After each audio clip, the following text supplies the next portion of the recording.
Welcome to the Sales Dojo podcast. The podcasts are here to help you address the real issues salespeople face every single day. Hey up, a full hit today. Got Susie, Chris and Leon. What is the chances of that? Whoop, whoop. Obviously not all in the same room, but virtually. Your whoop whoop was like a really bad Ibiza 97. It was, but that's when I would nearly have been old enough to go to Ibiza. So it kind of fits. Nearly would have been old enough. Okay, everyone's got like all the fingers out here trying to work out how you can get from 21 to 1997. Susie, we've got some posts today to talk about, and you shared a couple. The first one is from Nia, from My Sales Coach. It is, yeah. So Nia was with Holly Allen in the office, it seems, recently, and she posted about it. And also, I have a second post that I'm going to share from Holly. So coincidentally, I'm doing some celebrating of ladies in sales today. Let's do that. Hey, Holly. Hey, Nia. As you know, we're huge fans of both of you. So Nia has posted about video messaging, and she's literally said 63% of my meetings last week came from video DMs. And there's a lovely picture of her and Holly doing a selfie in the office, which is always a good attention grabber. And she said she was speaking with Holly about this. And basically, here are their top tips as to why this is good. So I love this. I love video messaging. So I'm a big fan of this message in general. So Nia writes, hardly anyone's doing it, right? So you're going to stand out from the crowd. You don't need to scale it. 10 videos usually get her around 5 replies. So she's got a really good reply rate from it. It's the perfect cold call follow-up. Phone plus video is the dream combo. She says nothing beats it. 4, it cuts through the noise. So it's actually grabbing attention. Your prospect sees Loom instead of, hey, hope you don't mind the message. Which one do you think they're going to click? And personalizing them is ridiculously easy. You just need to shoot and record yourself and just be yourself, because it's all about building rapport or building a connection. We don't like the word rapport, do we? So yeah, I just wanted to celebrate this post and celebrate both Nia and Holly as well. I'm a big fan of this because I think you do cut through the noise. I think you do, or you are able to show yourself up as being personalized, right? So you'd say, hey, Chris, I just saw your message about this, thought I'd reply whilst I'm out walking my dog, blah, blah, blah, right? So you can connect with somebody in a much different way. And I feel like I'm twittering on now. So I'm going to ask what you think, Chris. I didn't think you were twittering on. The second you said you could do it out walking your dog, I like that, because I walk my dog every day. And as much as I love walking my dog and it's exercise and fresh air and it's a nice little break to the day, it does feel like dead time. Maybe I need to change my mindset about work on that as well. But I'm just thinking, can I get Eric involved? Eric's the dog, if you're listening. And also, we said we're big fans of Holly and Nia, and we just chat to them like they're our busy mates.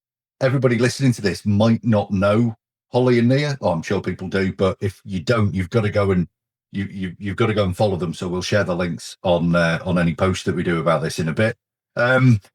Question about this, Susie. 63% of my meetings last week came from video DMs, but then in the tips it says it's the perfect follow-up from a phone call.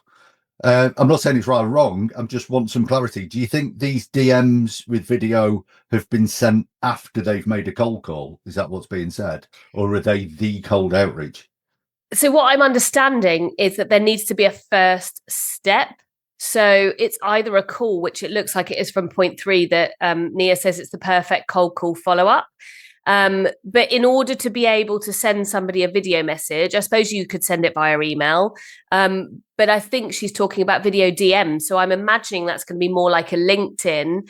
So that means that somebody needs to have accepted her request to connect, unless she's using InMail, I suppose. So yeah, I'm assuming, reading between the lines, that this is like a second step after there's been the initial outreach. I think video messaging can work at any step, though. I love doing it during the sales process. Like, you've already had a couple of meetings and you haven't heard from them in a while, and exactly that situation, you say, hey, I'm just out walking my dog. I realized I hadn't heard from you in a while. Wanted to hear how you're doing and how you're getting on with that decision about the proposal, blah, blah, blah, right? So I think a video message is a welcome message most times. Leon has got a bit of a face that he's pulling there. So I'm going to revert to Leon now and see what you think about all of this, Leon. I've just said your name way too many times. It sounds weird. That's okay, Susie. Don't worry about it, Susie. So I've got a kind of a different take on it, and it's only my take because it's how I feel about it. But like, I had someone video me the other day, and I had someone also follow up a DM with a voice note. And both of them were really quickly after they'd sent the first message and the connection request. And I felt sick. I was like, this is very intrusive. Why the fuck are you messaging me when you've only connected with me 2 days ago? And I guess that's part of that is about the process and how quickly you do it. But I'm not sure how I feel about some strange person I don't know sending me a video message pretending to be mate. I think there's a certain level of disingenuousness, if that's a word, in that. I could be wrong, and it might be just me who's an absolute big fanny, but hopefully not. There's also a couple of issues I have with the post, and I'm not saying issues with doing this as a process, but hardly anyone's doing it isn't always a good reason for you to do something. Like, sometimes there's a big bloody good reason why hardly anyone's doing something. And also, if it is really new, like new to a new tech or a new way of doing something, then people aren't used to it. And maybe that's what my problem was with it, that I'm not getting lots of video messages, and that's why I'm feeling a bit weird off it.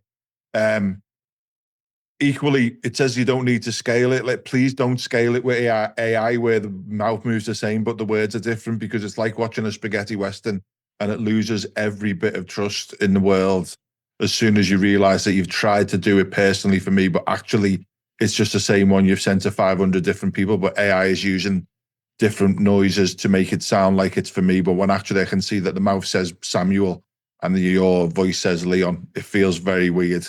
Yeah, and again, I think I'm just like old schoolish, and maybe I'm just old and moany. Well, I am definitely old and moany. That's a fact. But the perfect follow-up to a cold call is another cold call, in my opinion. Like, and there we have Leon's opinion on this. Yeah, interesting. I think we're going to disagree on this. okay. Yeah. I think maybe we're digging into this too much. I think the key takeaway, listen to me here. Come on, we'll circle back. To me, the key takeaway, what this message is saying is attention is the hardest thing to get now. What's the hardest part of your cold call? It's your opener, to get them to agree to just give you 30 seconds or get past a gatekeeper. Hardest part of an email, get it opened, get it read. Hardest part of any outreach is getting attention, because everybody's after it. And I think the point's being made here, hardly anyone's doing it, means they're probably getting less of these than they are crap DMs, shitty emails, whatever it might be. You've got more chance of getting somebody's attention. I mean, don't have a bit of lettuce caught in your teeth and whatever, and a string vest on and a pint in it. Well, that might get attention, to be fair, but maybe not the attention you want. Rab C. Nesbitt giving you, I'd take that. A cameo from Rab C. Nesbitt on video I would watch as well. As he says, it cuts through the noise.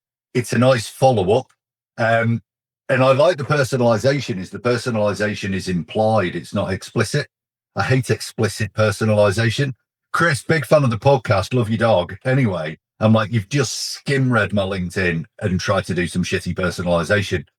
If the personalization is this just feels a bit personal, because you're definitely talking to me.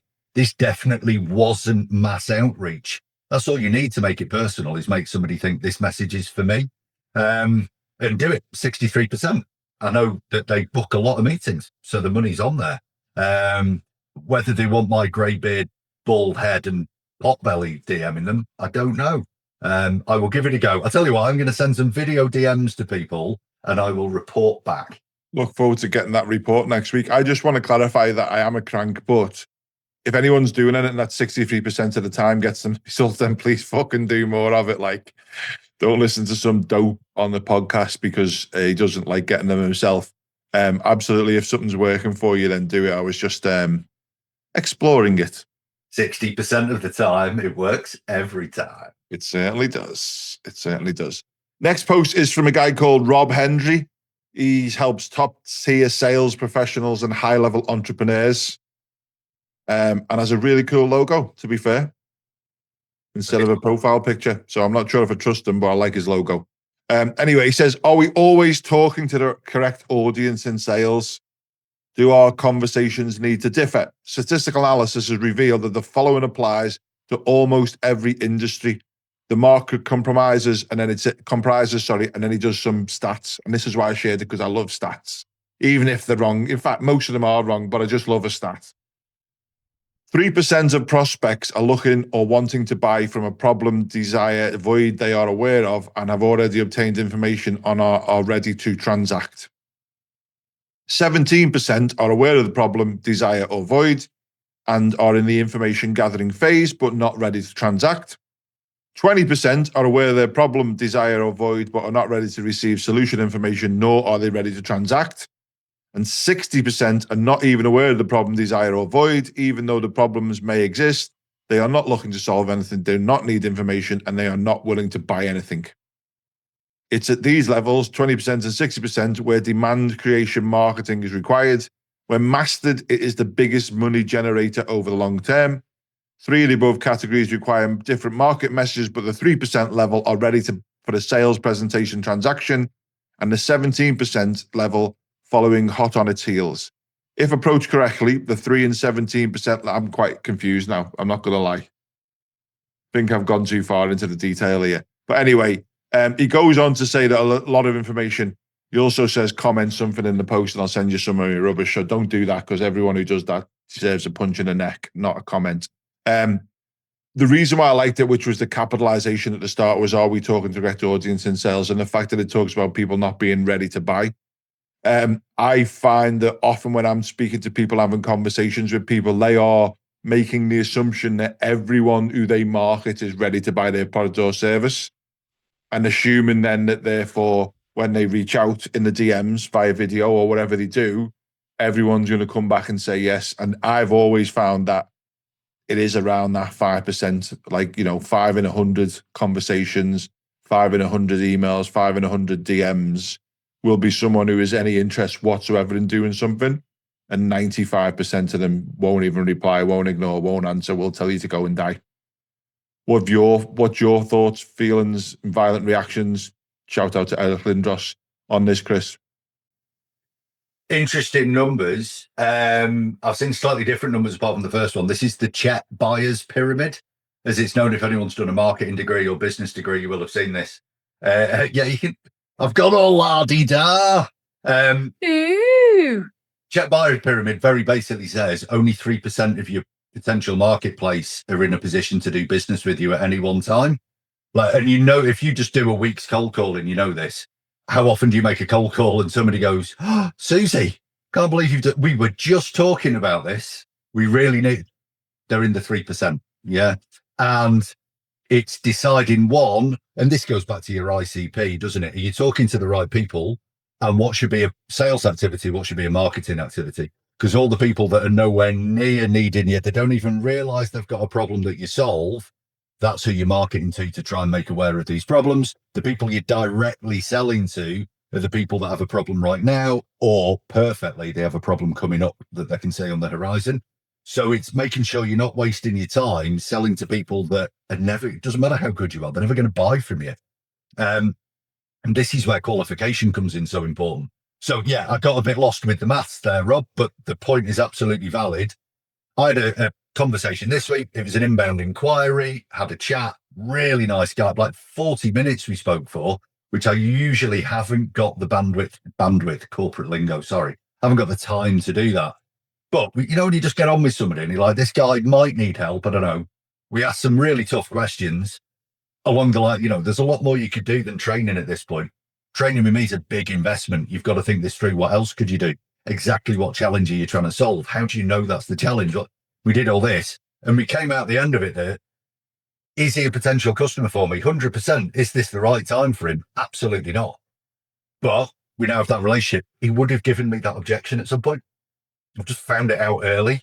He's not in the right part of the pyramid right now. And part of my role is to discover that really quickly, not just for me, but for him or her, because they will discover that quickly. And then I've had 6 meetings. We've got all giddy and got all the goosebumps about a sale. And they go, oh, it's just not the right time. Yeah, I could have told you that. Let's do that right now. So interesting post, Rob. Maths is not my forte and I got a bit lost in the numbers.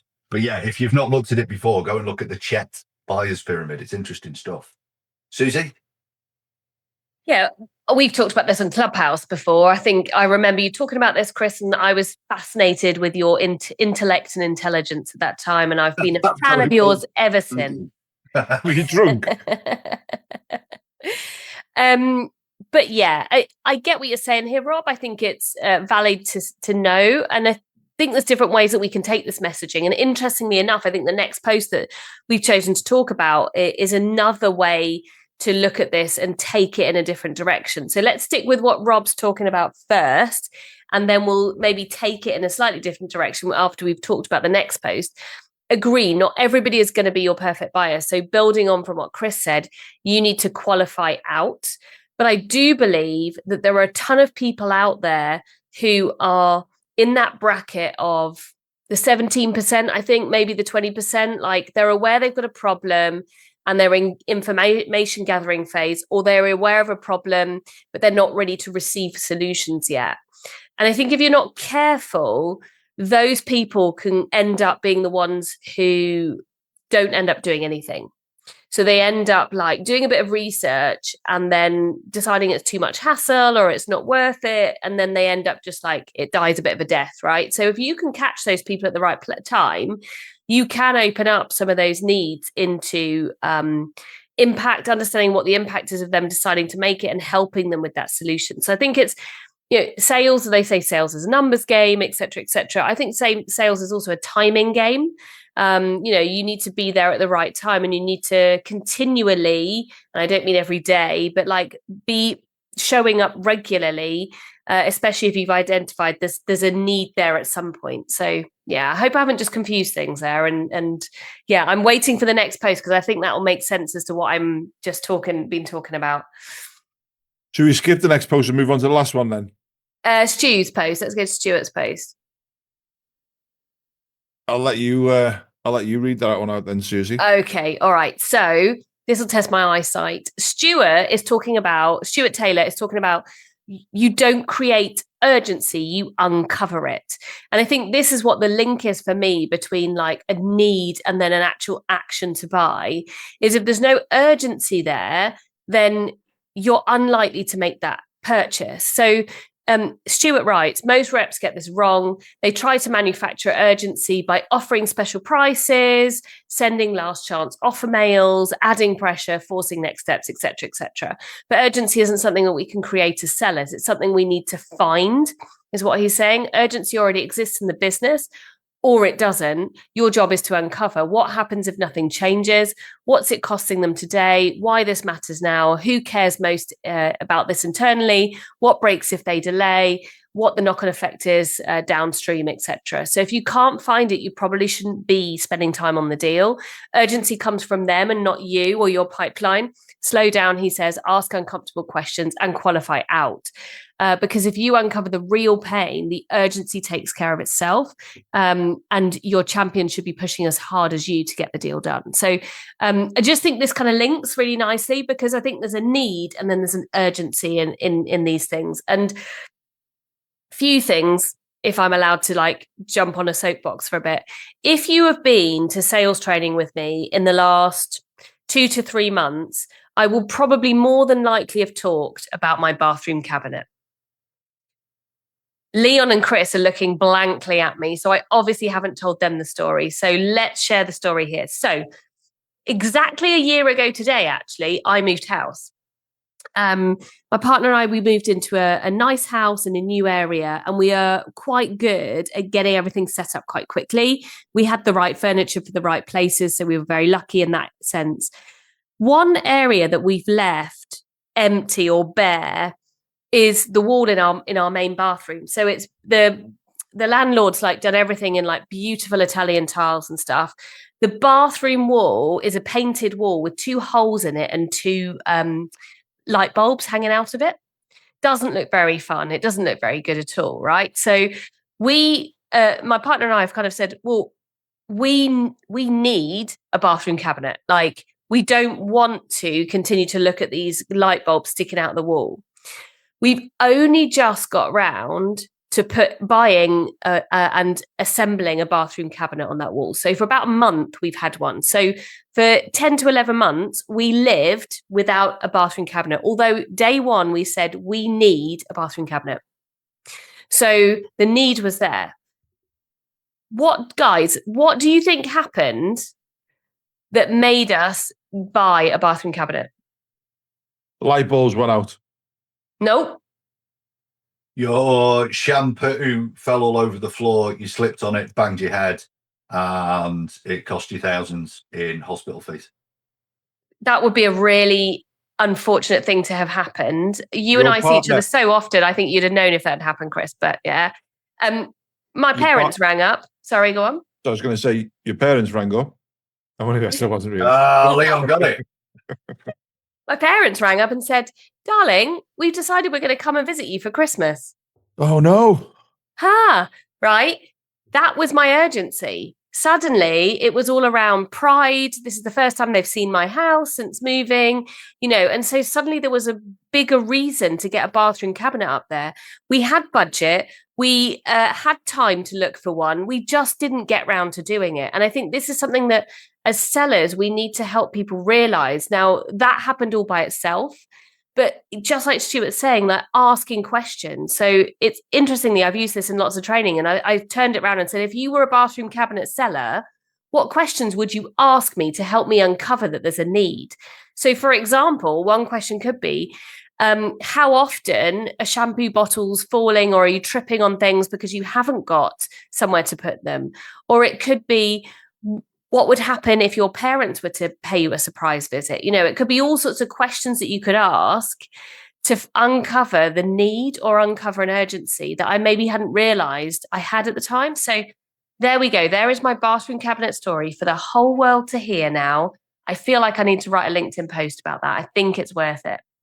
You definitely should write a LinkedIn post. And I think also B&Q should start selling travel vouchers for parents, because we did the same thing when Frankie's house. We're going to stay in ours. We spent about $5,000 on decorating the house before she came round. It's a real motivator.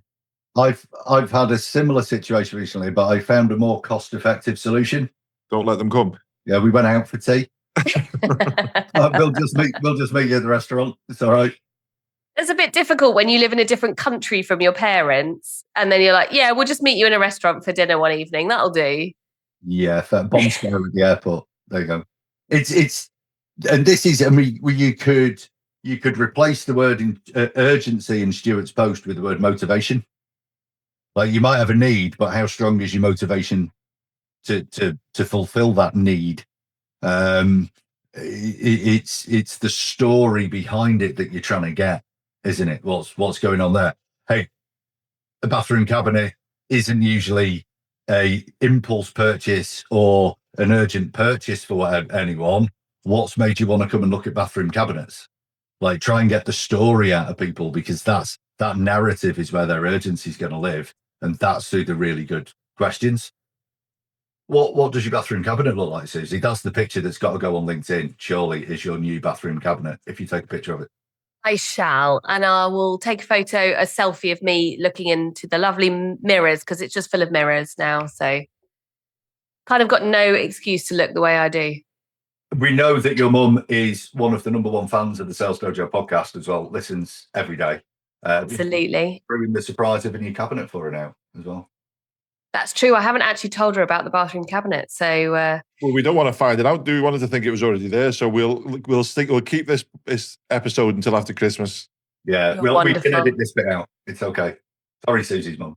Yeah, just back on the serious point of the urgency in the post. Like I often get people message about stuff and they say, "Oh, you should buy this before my prices go up next month," and I'm like, "Fuck off." Like, are you serious? Like, oh, it's such a really poor, like, it's so right. You can't really manufacture urgency, but you can uncover it, which we've mentioned. You can highlight it, which is something that he may have missed.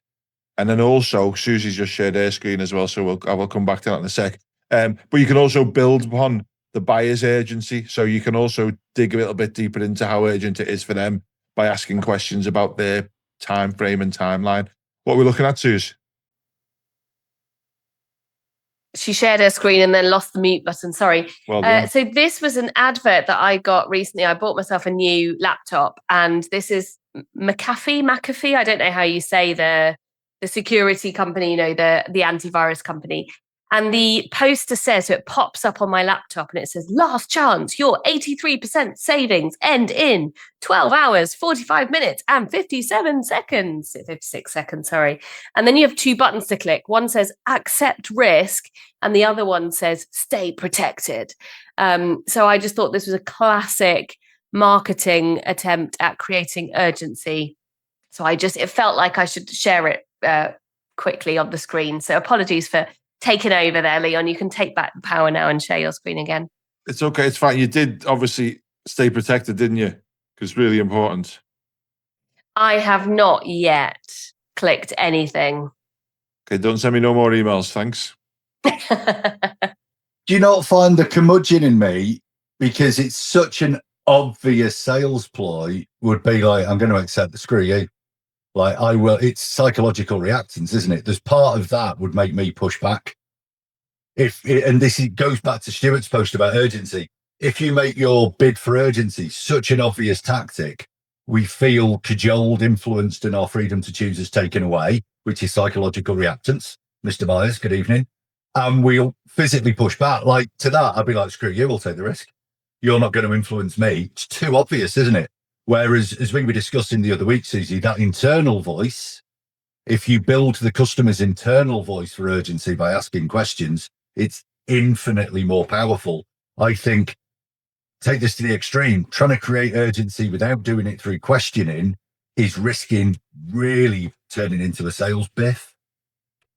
Maybe a bit harsh for people out there who've been told by their boss this week, you must have urgency. Tell them there's only 2 left and the price will go up in the new year. But just be dead careful with that, because you sound like a cretin. Everyone's at it though as well. Like, I was having a look on a catalogue the other day and it was like hundreds of these sold, only few left. And I was like, that's not true, man, because it says that on every single one of your adverts. And if that's the case, then you're not running a very good business, because you're not very good at stock levels, are you? Like, you need to get better at this. Anyway, what an old crank I am. Okay, we've got one last post and it is from Basil Shabeb. Apologies if I've butchered your name, Basil. Basil is also a high-ticket sales rep. We're doing loads of high-ticket shit today, which is cool. And it's interesting because it kind of does relate to and correspond with, and a bit of a theme with Stuart's from before, which is don't sell the dream if you want to close a deal. Make them feel the pain. And pain's in capital letters, which means it must be true, in my experience. Most people don't change when they understand the solution. They change when staying the same finally hurts more. And you can see it clearly on a sales call. A prospect says, I'm fine, I'm managing. A beginner moves on. A closer asks, if nothing changes, what does managing look like 6 months from now? I mean, they don't really. That's not really true. Clearly, again, I didn't read the full post. I just read the first bit, which I liked, and then shared it. Suddenly the truth hits them. It won't stay the same. It will get worse. And when a change becomes the easier path. So how do you bring a prospect to this point? You don't push. You create realization with questions like, if nothing changes, what happens next? How is this affecting you personally? What would waiting 3 to 6 months cost you? And what needs to happen for this to no longer be acceptable? A couple of them I quite like, a couple of them I'm not too sure on. So yeah, talking about pain rather than talking about solutions, I think is an interesting concept. Have you come across that much, Susie? Talking about pain, I think it's an interesting one because in a study that Rain Group did, they found that fear is twice as strong a motivator as achievement or desire. So the moving away to the move to. Is that study available, Susie? Can you share that? Is what, sorry? Is that study available? I'd like to read about that. Yeah, you can get it off the Rain Group website. Yeah. Well, I'll get it myself then. Don't bother. You see, I can't talk and multitask, so I need to focus on giving my opinion, and then Sorry, Susie, I'll put you off. Try not to think of anything else. Don't think of pink elephant. Fit. I'm trying to focus on what I wanted to say, and now I've forgotten it all, Leon. So I'll go away and look that post up or that research up for you now, whilst somebody else does the talking. Chris, it'll be. How rude. I think you two are falling out today, for real. I'm telling you, this isn't the. Susie started it. She disagreed with me, and then we're just not friends. Calm down, kids. All right, I'm finishing it if you're starting it. All right. Basil. Pain in capital letters. I think we've got to be a bit careful with this on one point, and I might have misheard you when you mentioned this. Does he say you'd use this on a cold call? Is that what he's saying? Sales call? He said you can see it clearly on a sales call. Okay, so it's just, to me, the crux of this is, Basil, what do you mean by a sales call? Because if a stranger phones you up and in 45 seconds' time ask you how something's affecting you personally, you're going to tell them to put their head in the bin? Yeah. Even to be fair, I've got some long-standing clients. You've got to be careful with these questions. They've got to be context-based, and you've got to have a level of trust and respect before you ask these. But I get what you're talking about, Basil. Yeah. People aren't buying your products because it's big and shiny. They're buying it to solve a problem they've got, to get away from a pain. Susie, to your point, absolutely. How motivated are you to run away from a tiger compared to how motivated you are to go to the gym tonight? One's a towards, one's an away. Yeah. Away is always more motivating, but it is always shorter term motivation. Once there's a bit of distance between you and the tiger, your motivation really drops. Long-term motivation comes from being really goal-orientated and future-orientated. So you do need to mix the two. But coming back to it, Basil, you've got to ask questions. Not a fan of the questions that you gave examples of, but you've not got enough time in a LinkedIn post to give context and background and everything else. So we'll let you off with that, Basil. But pain was in capitals, so it must be important. I agree with your point there, Leo. I've padded about as long as I can for you, Susie. Have you remembered your point? Do you want me to go back to you? Well, I was looking for this study for Leon, but I will have to go into my slide decks and find it for you because I need to find the link. But I think it's. I guess where I go with this is pain is really important to focus on, but I think you've got to be really careful as to how you position it. Some of these questions, like, how is this affecting you personally? What would waiting 3 to 6 months cost you? I think they're fine. I think what some people can do is go a little bit of a step too far and say, yeah, but what would it mean to you if you weren't able to do this anymore? Would your job be safe? Or going a little bit too far in that pain or threat or impact piece. So as salespeople, I think we need to figure out what's a fair question to ask and what's pushing a bit too much in order to get the customer or the potential customer to realize it themselves. So I just wanted to kind of make that point, pain is a driver, it's a motivator. But if you push that button too hard, you'll be taking them down a bit of a dodgy path. So just wanted to add that. Threat is the word I was trying to think of there. These questions but if you don't do anything, where will you be in 6 months? It's a threat, isn't it? And you just, who are you? Put your head in the bin. We need to have more intelligent conversations than this. Base level, urgency, threat, pain, drive. Or only have them conversations when a certain level of trust has been built up between you two in the relationship. Like you say, you ask certain questions too early, and you're just going to make someone thinks you're a weirdo. Well, it's also where is the motivation for this question coming from? If it's clearly so I can position my product to get a sale, you just get that as a buyer. You feel it. If it's just really open-minded, genuine curiosity, people will have that conversation. It's when it's obvious where this is leading, it becomes seller-centric, not buyer-centric, and then it's game over for everyone. Quite a bit of corporate jargon in there. My apologies, everyone. I'll run it up the flagpole another day. Cool. Well, we'll touch base with you next week when we circle back for another podcast. Have a great day.